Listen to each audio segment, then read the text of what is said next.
Assalamu alaikum and welcome to another explosive and exciting episode of the ITV Math Show. I am your host and presenter, Muhammad Kota. You are tuned to channel 347. Okay, we have been doing circle geometry, and like we said in our previous episodes that we had thousands and thousands and thousands of calls and emails from across the country, in fact even across the borders, that said, Mr. K, when are you going to be doing circle geometry? So we are now in episode 2 of circle geometry. If you missed episode 1, go onto the itvnetworks.tv website, click onto the KWay logo on the top of your page, double click, and you will get all the previous episodes. Now, just to recap quickly what we've done in the previous episode, we started with all the theorems that you, the grade 11 or 12 learner, remember circle geometry is for grade 11s and 12s only.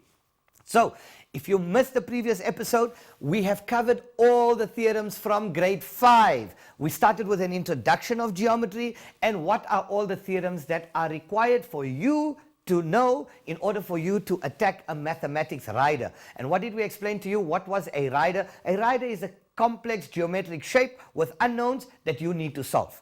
Okay, so we didn't complete in the previous episode. We only completed until number 6 in cyclic quadrilaterals or in circle geometry. We're now going on to number 7, and as I said in the previous episode, I'm not going in the order of the theorems.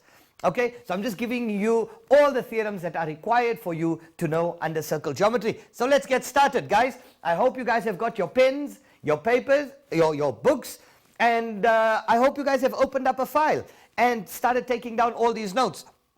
Okay, we're now doing number 7, 8 and 9. So I've just drawn the diagrams. I'm going to now explain to you each one of these theorems.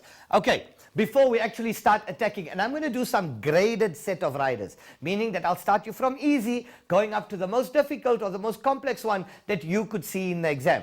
Okay, so let's start here with number 7. There's a circle. O being the center of the circle, you have a tangent. Now remember, a tangent is a line that touches the circle or touches a function at one point. You can see it touches at one point. So you always know that this is a radius.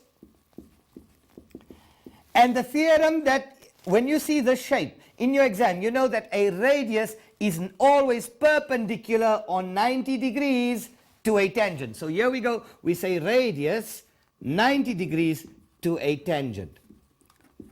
Okay, or line. You can also use it as line drawn from a center of a circle to a tangent, meets it, is perpendicular, or meets it at 90 degrees. Now, not only is a radius 90 degrees, we know that a diameter is twice the radius. So a straight line going through the center of a circle, we all know, is called a diameter. So whether it is a radius or whether it is a diameter, it will always meet a tangent at 90 degrees. So the first thing you do when you see a rider in your exam, if you see a tangent, always look for a radius or a diameter that meets that tangent, and immediately, in 99% of the cases, it will not be given to you as 90 degrees, but you got to imply it immediately. You go onto your diagram, you put 90 degrees. Why? Because it follows the theorem that a radius is always 90 degrees to a tangent. Okay, so take this one down. Let's now go on to the next one.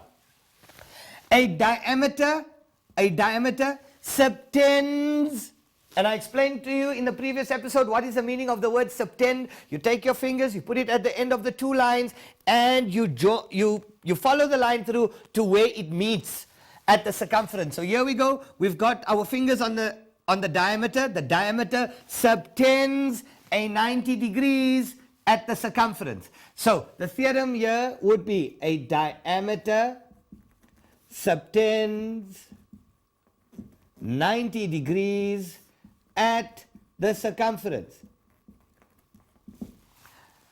Your teachers will also tell you that when you are writing your reasoning, you could write it as diameter subtends 90 degrees at the circumference, or alternatively you could use what they use as angles in a semicircle. Now, as you can see that this is a semicircle. Here is your semicircle. So angle in the semicircle at the circumference is 90 degrees. Okay, so these two mean exactly the same thing. So just to quickly recap, a radius meets a tangent at 90 degrees and a diameter subtends a 90 degrees at the circumference. Okay, let's go to our second last one. Okay, it's the last one on the board, but it's the second last one in terms of our theorems before we actually start doing our riders. So guys, pay attention. The last one is one of the most crucial and the most critical ones that a grade 11 or 12 needs to know. The minute you see a tangent and you see what we're going to call in studio, or just for explanation purposes, a cyclic triangle.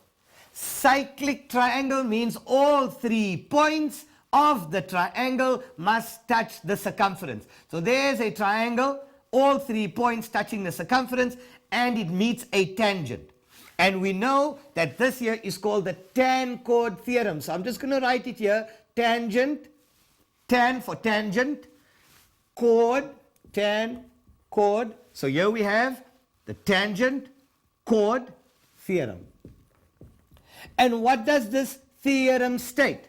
That the angle between the tangent and a chord, so here we go, I'm just going to highlight it, angle between a tangent and a chord, so that's the angle between tangent and chord, is equal to the angle subtended